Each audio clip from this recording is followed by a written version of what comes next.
오늘 함께 보실 말씀은 로마서 1장 1절에서 7절까지 말씀입니다.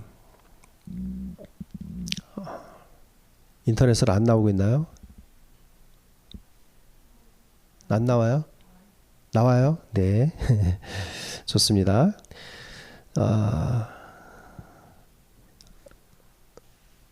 말씀 이제 함께 읽도록 하겠습니다.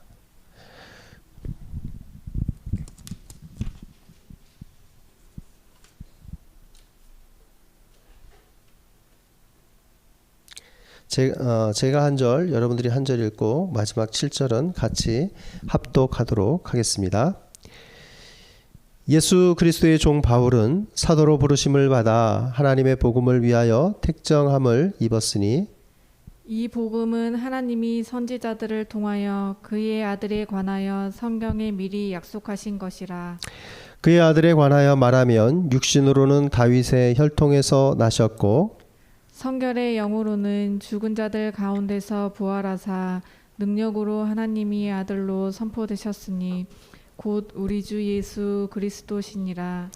그로 말미암아 우리가 은혜와 사도의 직분을 받아 그의 이름을 위하여 모든 이방인 중에서 믿어 순종하게 되나니 너희도 그들 중에서 예수 그리스도의 것으로 부르심을 받은 자니라. 같이요. 로마에서 하나님의 사랑하심을 받고 성도로 부르심을 받은 모든 자에게 하나님 우리 아버지와 주 예수 그리스도로부터 은혜와 평강이 있기를 원하노라. 아멘.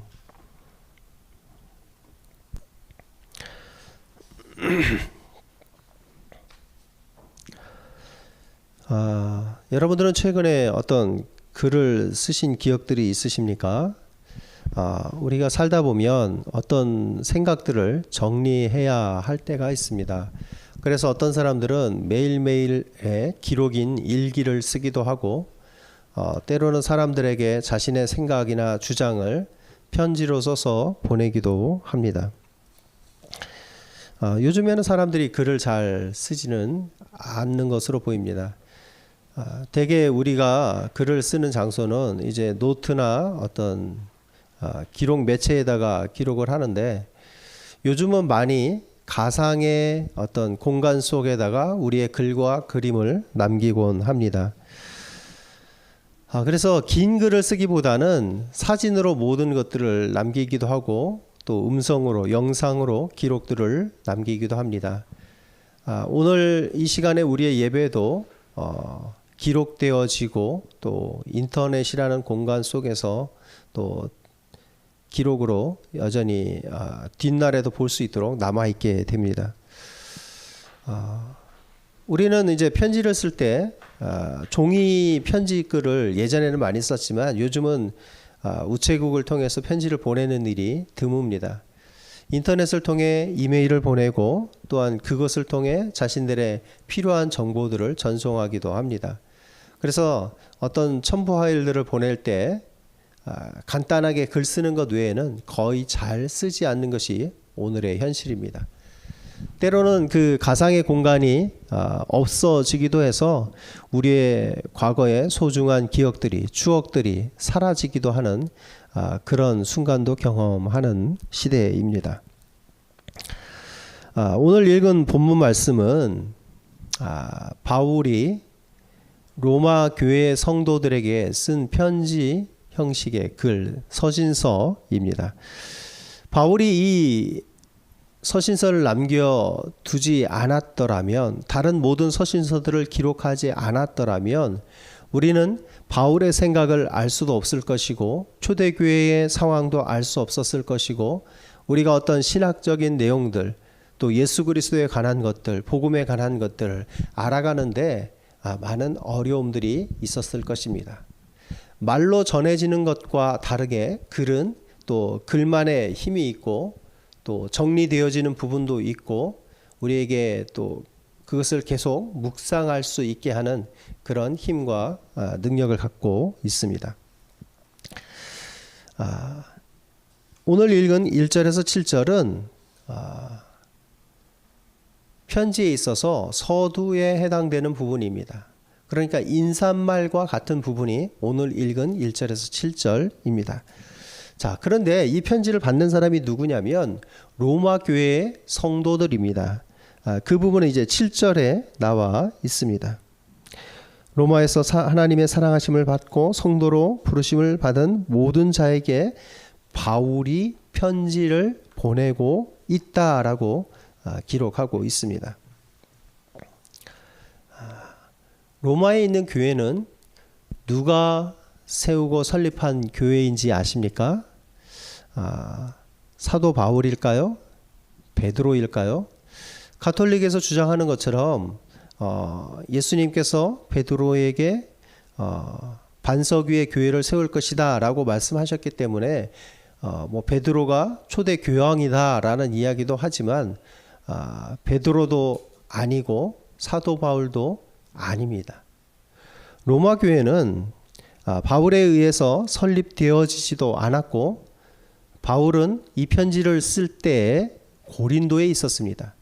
고린도에서 이 편지를 쓰며 로마에 가본 적도 없고 설립자도 아닌 바울이 이 편지를 쓰게 된 배경에는 로마 교회를 향한 간절한 사랑과 마음을 담아서 그들에게 정리되어져야 될 그 중요한 문제에 대해서 기록해 주고 있음을 보여줍니다.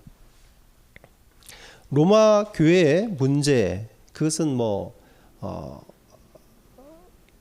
다른 문제가 아니라 그리스도인이 된 자들 가운데에는 유대인 그리스도인들도 있고 또 뒤늦게 믿게 된 이방인 그리스도인들도 있는데 그들 안에 어떤 갈등이 긴장이 있는 것을 정리해 줄 필요가 있어서 바울은 그것을 일목요연하게 또 로마서를 통해 설명해 주고 있습니다. 그러니까 이 로마서는 어떤 신학적인 이론을 담아 놓은 논문이나 또 바울의 생각이나 사상을 정리한 글이 아니라 실제적인 로마 교회의 문제들에 대해서 바울이 답변서 형식으로 이런 문제에 대해서 이렇게 생각하면 이렇게 정리하면 좋겠다라는 내용들을 모아놓은 것이 로마서입니다. 그럼에도 오늘날 우리는 로마서를 읽으면 길다, 어렵다, 장황하다, 힘들다, 왜 이렇게 고차원적일까라는 생각들을 하게 됩니다.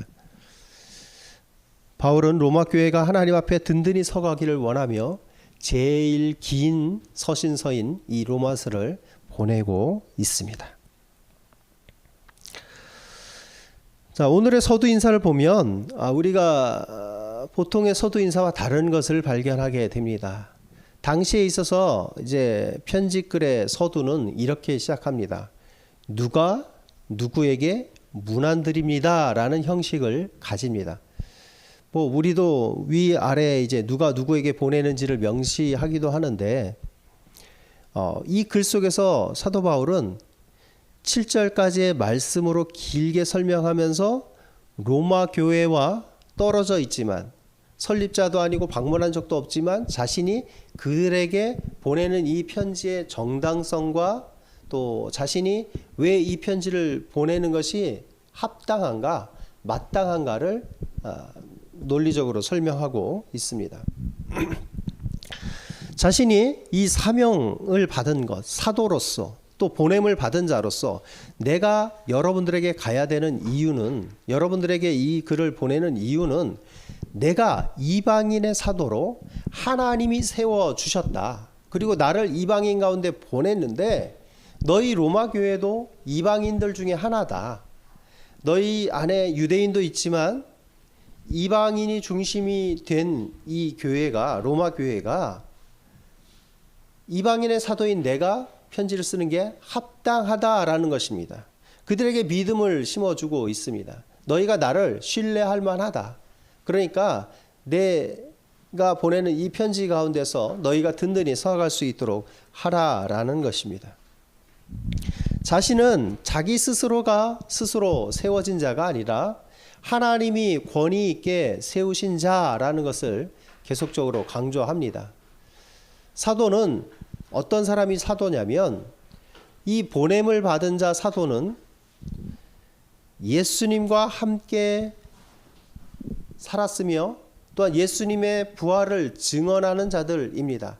그리고 교회가 세워질 때 그 기초 역할을 했던 사람들이 사도입니다. 바울은 예수님과 함께 살지는 않았습니다.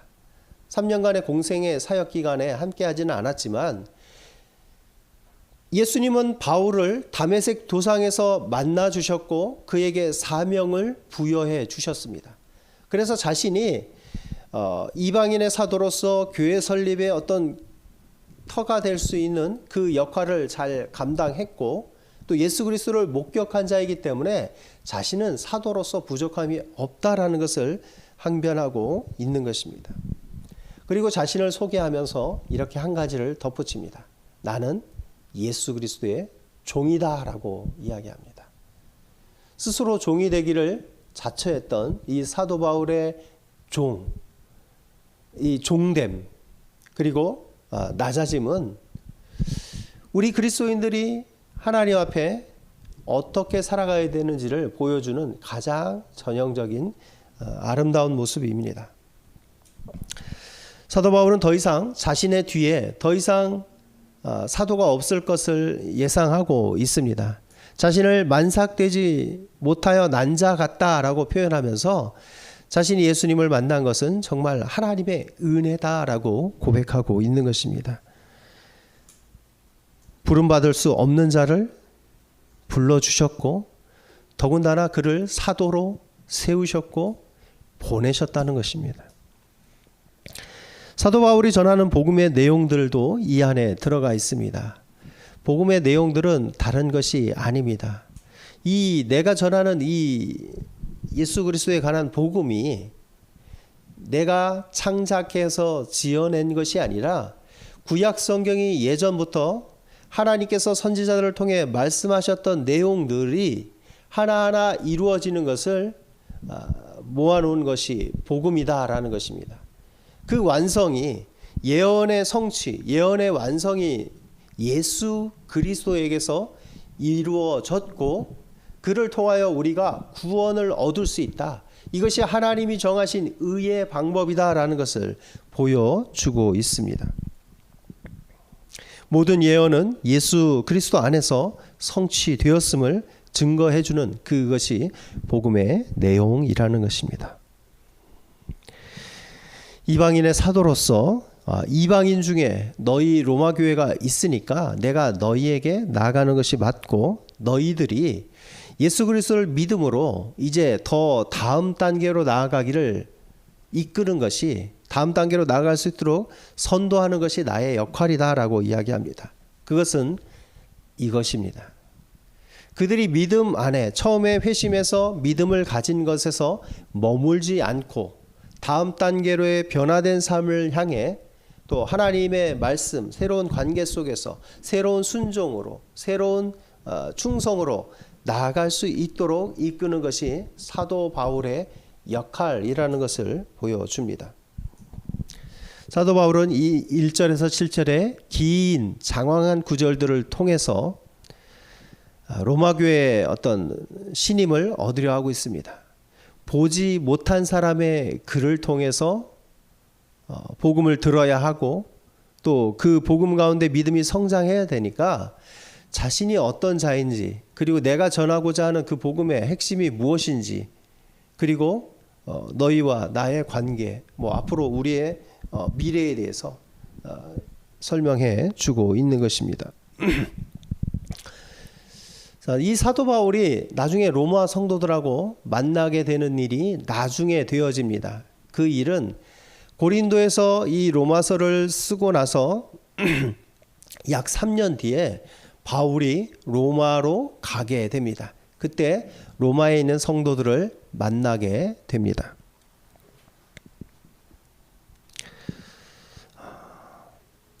바울은 예루살렘에서 잡혀서 군대의 호위를 받으며 로마로 향하게 됩니다. 로마에 필요한 곡물을 운반하는 운반선에 같이 타고 로마로 붙잡혀 가게 됩니다. 물론 호의적으로 바울 일행을 대우해 주었지만 바울은 죄수로서 로마로 향하고 있습니다. 로마에 도착했을 때 바울의 로마서를 통해 알게 된 로마의 성도들이 나와 바울 일행을 따뜻하게 반갑게 맞이해 줍니다. 로마 교회는 이런 상황 가운데 이방인 그리스도인들과 유대인 그리스도인들 가운데 갈등이 생겨나게 된 데는 역사적인 배경적인 부분이 좀 있습니다. 사도행전 18장에도 그 내용이 간략하게 나오기도 하지만 로마 교회가 왜 유대인들과 이방인들로 이루어진 그 그리스도인들이 갈등을 경험하게 되었는지를 역사적으로 살펴보면 그 이유가 조금 더 분명해집니다. 로마 역사가인 수에토니우스라는 사람이 한 분쟁에 대해서 기록해 놓은 것이 있습니다.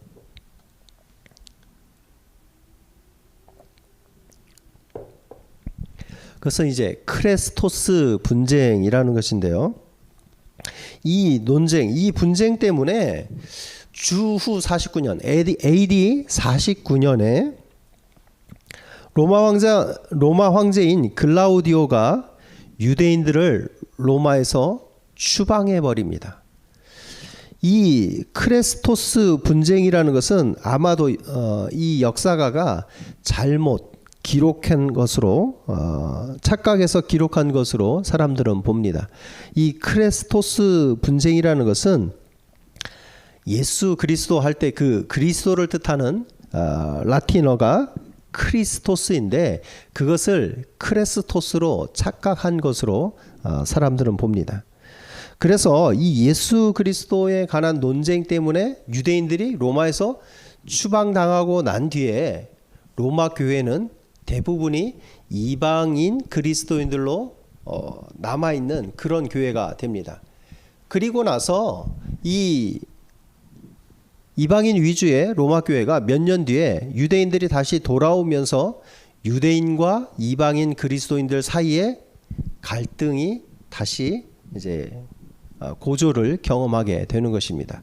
그 상황을 보면서 사도 바울이 안타까움에 이들에게 정리해 줄 필요성을 느껴서 그들에게 이 편지를 보내고 있는 것입니다. 로마 교회는 어떻게 보면 성령님이 세우신 교회입니다. 로마에 있던 유대인들이 오순절 성령 강림 사건 때 예루살렘에 왔다가 그들이 성령의 또 감동으로 돌아가서 로마의 교회를 세우게 되었던 것으로 보입니다. 그리고 나서 나중에 이방인 그리스도인들이 합류했습니다.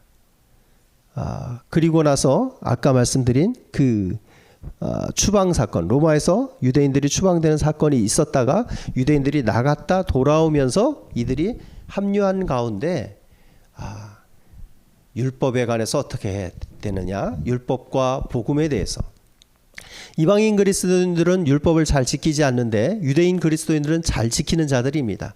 자, 그리스도인이 되었다면 이 율법의 문제를 여전히 함께 가지고 가야 되느냐, 아니면 복음 아래 들어가게 되었으니까 율법의 일을 다 놓고 관계없이 살아도 되는가에 대해서 생각이 다른 것입니다.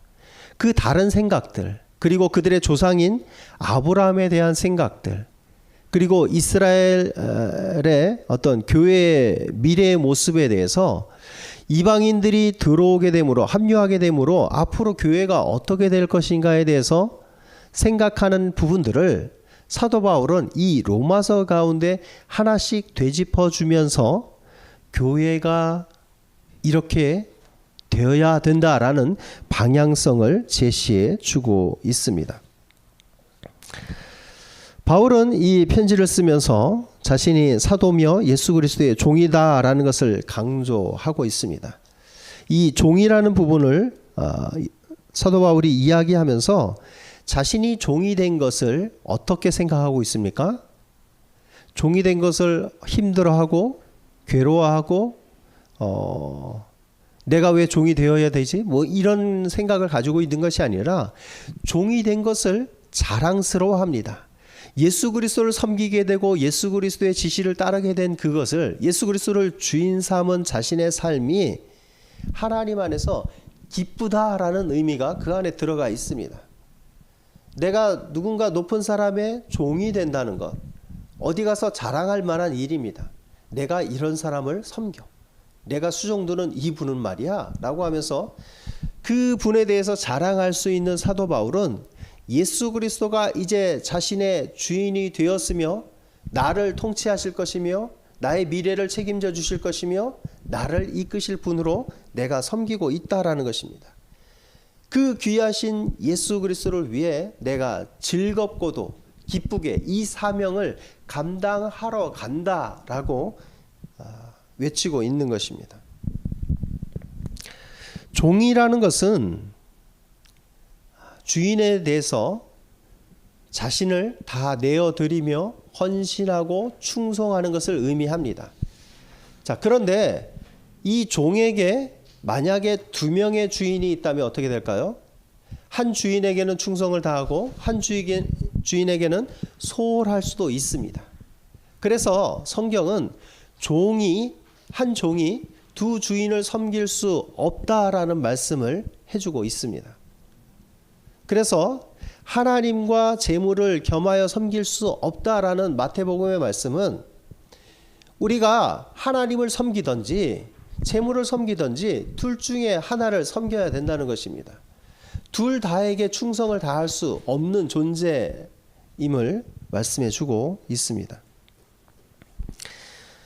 한 사람의 주인이 필요합니다. 그 주인은 책임자입니다. 내가 주인에게 헌신하겠다라는 그 선서는 그 주인이 종된 나의 신분과 상황과 모든 처지를 어려움에 처했을 때는 건져내 주실 것이고 이끄실 것이고 모든 것들로부터 막아줄 거다라는 확신이 그 안에 들어가 있습니다. 도움을 주지 모른 척하지 않는 사람이 주인입니다.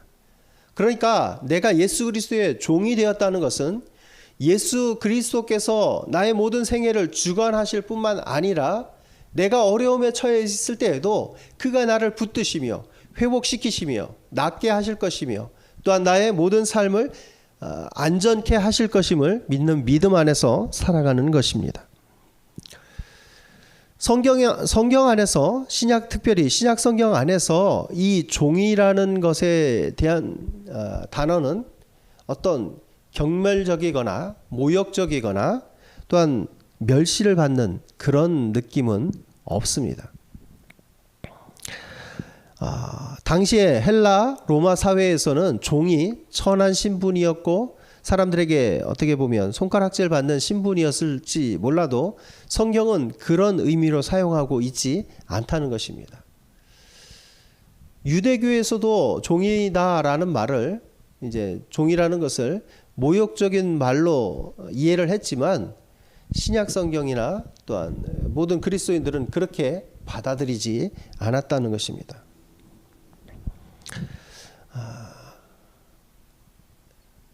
사랑하는 남녀 관계에서는 사랑하는 그 사람을 위해서 이렇게 표현하기도 합니다. 내가 당신을 위해서 당신의 종처럼 이것도 하고 저것도 하고 다 들어주겠습니다 라고 표현합니다. 물론 이제 결혼하게 되면 그것들이 현실적으로 다 이루어지지는 않겠지만 사랑하는 사람을 위해서 내가 당신의 종이 되어도 좋습니다 라고 보통 이야기를 합니다. 그리스도인들은 다른 부분에서는 빚지면 안 되지만 사랑에서는 빚진 자가 되어도 좋다라고 성경은 말씀합니다. 사랑의 빚진 자, 사랑의 빚 외에는 아무 빚도 지지 않는 것이 마땅하다라고 합니다. 우리는 사랑에 있어서는 빚진 자요, 사랑에 있어서는 노예가 될 수 있는 자임을 기억해야 합니다. 다른 사람의 어려움을 위해서 내가 그 사람을 섬기는 자가 되려는 그 낮아짐이 그리스도인들에게는 필요하다는 것입니다. 종이 되고 섬기는 것이 부끄러운 것이 아닙니다. 봉사의 마인드를 가지고 섬김을 실천하는 많은 사람들은 자신이 다른 사람에게 그렇게까지 베풀지 않아도 되는데 그 사람의 할 수 없는 부분들을 마치 종이 주인을 섬기듯 닦기도 하고 바꿔주기도 하고 또한 낮은 자세로 웅크리고 일을 하기도 합니다. 그들은 사랑을 위해서 노예처럼 되어도 좋다라는 것을 보여주는 신실한 모범의 형제들입니다. 우리는 그리스도 안에서 다 예수 그리스도의 종된 자들입니다. 그러면 종들 안에 서열은 어떻게 됩니까? 종에도 높은 종이 있고 낮은 종이 있고 합니까? 그렇지 않습니다. 우리는 예수 그리스도 안에서 종된 자들인데 종된 자들이면 서로가 서로에게 형제의 관계를 유지하게 됩니다. 대표적인 성경의 모범은 빌레몬과 오네시모를 들 수 있습니다. 오네시모는 빌레몬이라는 주인의 것을 훔쳐서 도망갔다가 그래서 무익한 자로 여겨진 자였지만 사도 바울을 만나서 예수 그리스도의 종이 되기로 한 자입니다. 진짜 종이었던 이 오네시모가 예수님을 만나고 나서 삶이 변했습니다. 유익한 자에서 무익한 자로 변했습니다. 자, 이 오네시모를 사도 바울이 사랑하는 형제 빌레몬에게 보내면서 이렇게 부탁합니다. 지금 이 보내는 사람을 종과 같이 여기지 말고 너의 형제로 여겨달라라는 부탁을 합니다. 예수 그리스도 안에서 우리는 예수 그리스도에 대해서는 종으로 살아가지만 모든 다른 그리스도인들 형제들에 대해서는 형제의 관계를 유지하며 서로가 높아지려는 것이 아니라 서로가 섬기는 것이 필요합니다. 새로운 관계 속으로 들어간 것입니다. 예수님과의 새로운 관계뿐만 아니라 많은 공동체 안에 다른 지체들과도 새로운 관계를 형성하게 되는 것입니다. 우리가 보통 그리스도인이면 섬김의 자리에 늘 살아야 된다라는 이야기를 많이 듣습니다. 자, 그러면 종으로서 그리스도인이 된 오네시모 같은 자들은 그러면 계속 종으로 살아가야 되는가? 라는 부분에 대해서 성경은 답변을 주고 있습니다. 고린도전서 7장 말씀인데요. 거기에 보면 하나님이 주신 본분대로 살아가라 라고 기록해 주고 있습니다. 종으로 부르심을 받았느냐? 종일 때 예수 그리스도를 믿는 사람이 되었느냐? 그러면 종의 신분으로서 그리스도인의 역할을 감당하라는 것입니다. 종으로서 주인에게 할 수 있는 그 섬김을 다 하라는 것입니다. 그런데 만약에 자유할 수 있다면, 자유할 수 있는 길이 열린다면 종이 아니어도 또 그 자유자로서 섬길 수 있는 일들이 있기 때문에 자유할 수 있는 기회를 활용하라라고 말씀합니다. 그리스도를 믿는 우리는 어떤 기존의 신분 제도나 어떤 사회적인 구조를 그냥 인정하고 가는 것이 아니라 예수 그리스도 안에서 새로운 구조와 관계와 또 모든 것을 형성하게 됩니다.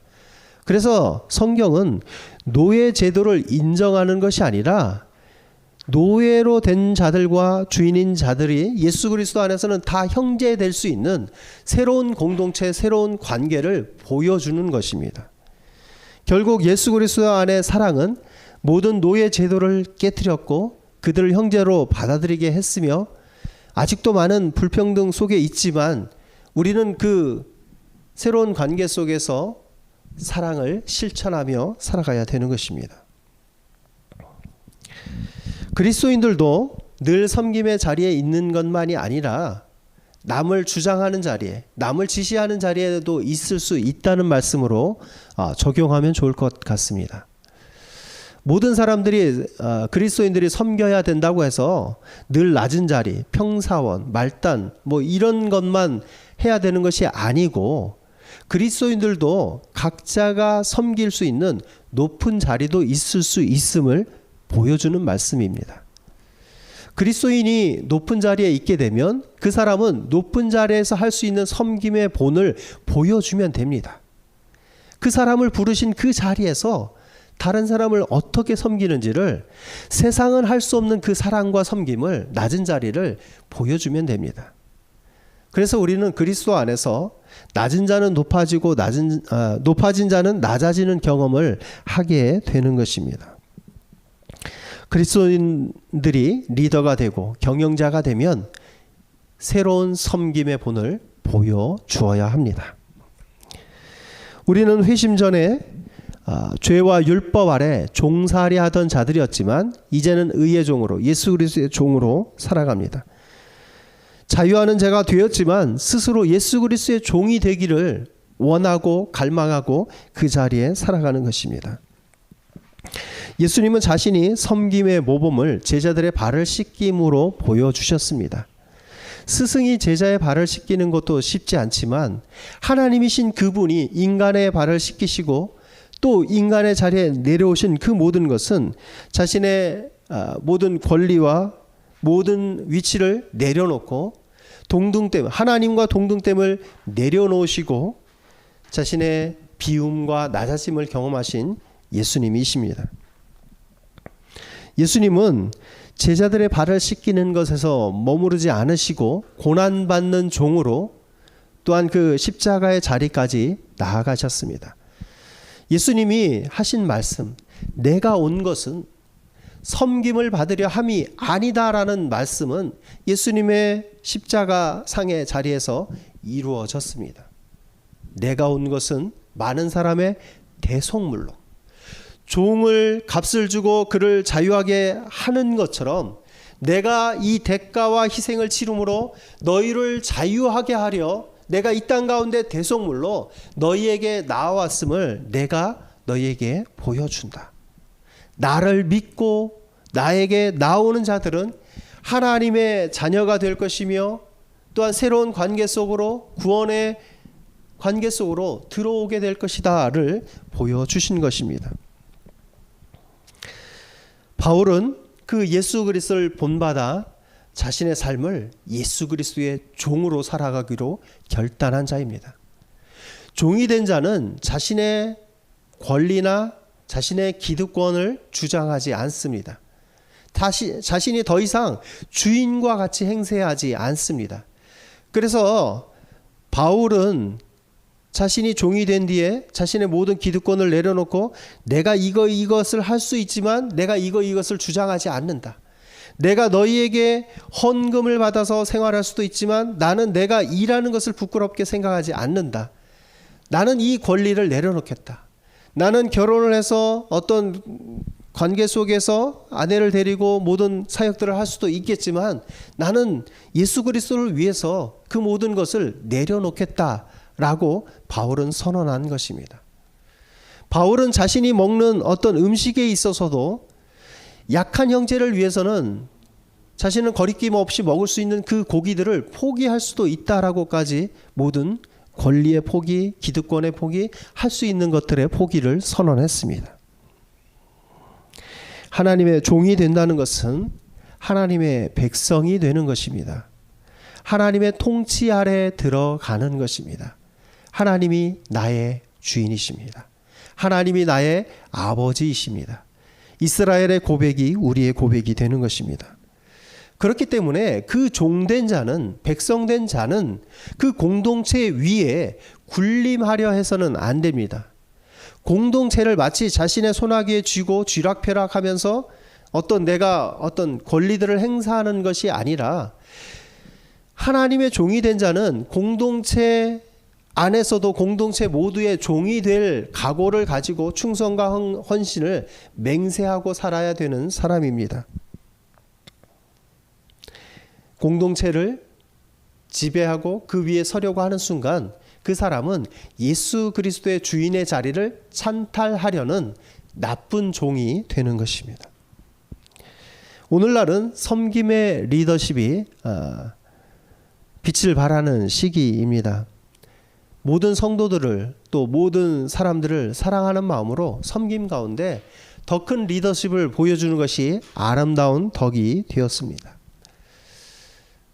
오늘 본문에 사도 바울이 예수 그리스도의 종으로서 살아간 자신의 삶을 자신 있게 타이틀에 걸었던 것처럼 우리의 삶도 예수 그리스도의 종으로 살아가기를 여러분들이 작정하시기를 권면드립니다. 우리는 종이 되는 것을 기쁘게 여길 수 있어야 됩니다. 예수 그리스도를 섬기고 살아가는 것, 예수 그리스도를 나의 주인으로 삼고 그분의 인도 아래 살아가는 것이 부끄러운 것이 아니다라는 것입니다. 세상 가운데 우리는 세상의 종이 되는 것이 아니라 예수 그리스도의 종으로서 사람들을 섬기는 가운데 예수 그리스도의 덕을 선전하고 그의 죽으심과 우리를 향한 그 구원의 계획을 전하며 살아가는 우리가 되어야 될 것입니다. 한 주간도 우리의 삶 가운데서 섬김을 실천하며 살아가시기를 축복합니다. 어떤 일을 하되 자발적으로 즐겁게 기꺼이 그 일을 감당하며 다른 사람들이 하기 싫어하는 그 일을 이것은 하나님이 나에게 맡겨주신 사명이야. 내가 지금 있는 이 자리가 말단의 자리는 아닐지라도 중간자의 자리이든 리더의 자리이든 다른 사람이 뭐라고 하든지 간에 하나님이 나에게 주신 종에게 주신 사명이기 때문에 내가 이 일을 기꺼이 감당한다라고 하면서 또 한 주간 실천할 수 있기를 축복합니다. 하나님이 한 주간 동안에 분명히 우리가 섬길 수 있는 일들을 주실 것입니다. 말씀을 생각하며 한 주간 낮은 자리에서 경험하고 이것이 하나님이 내게 주신 섬김의 자리구나. 내가 예수 그리스도의 종이 된다는 것이 이것이구나를 경험하면서 한 주간 그 가운데 하나님께 찬송하며 기쁨의 감사를 올릴 수 있는 여러분들 되시기를 축복합니다. 기도하겠습니다. 하나님, 다른 사람을 섬길 수 있다는 것은 우리에게 건강한 마음과 건강한 육체가 있음을 의미합니다. 하나님께서 주신 것들로 다른 사람을 기쁘게 하며 복의 통로로 살아가는 섬김의 종들이 되게 하여 주시옵소서.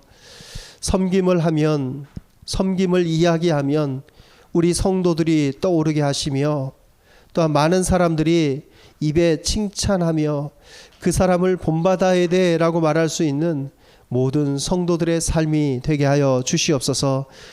회심한 것으로 끝나는 것이 아니라 우리의 삶은 순종의 삶으로 나아가야 됩니다. 믿음에서 순종으로 나아가게 하여 주옵시고 그 순종의 삶을 통해 변화된 삶을 통해 하나님께 영광을 돌릴 뿐만 아니라 사람들 가운데에도 교회의 덕을 또 하나님의 자녀들의 덕을 전하며 살아갈 수 있는 복된 성도들 되게 하여 주시옵소서.